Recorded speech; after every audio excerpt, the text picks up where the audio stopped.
Mit-tim se jingħaqdu flimkien għal għan wieħed dan biex fit-tmiem din il-ġimgħa jieħdu sem 60 sija ta' maratona ta' futbol b'Risq Puttinu.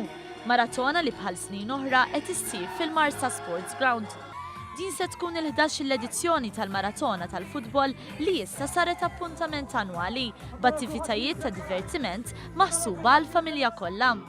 Il-maratona bdiet il-ġimgħa filgħodu fil-preżenza tal-President ta' Malta Mary Louise Coleiro Preca.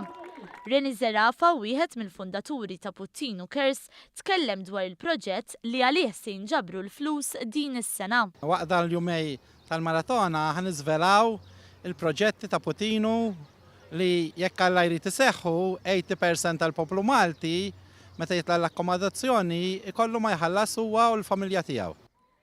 Għal din is-sena, id-duo ta' DJs internazzjonali Tenixia inaqdu mal-band lokali Red Electric u flimkien ikkombinaw diska bl-isem Don't Give Up.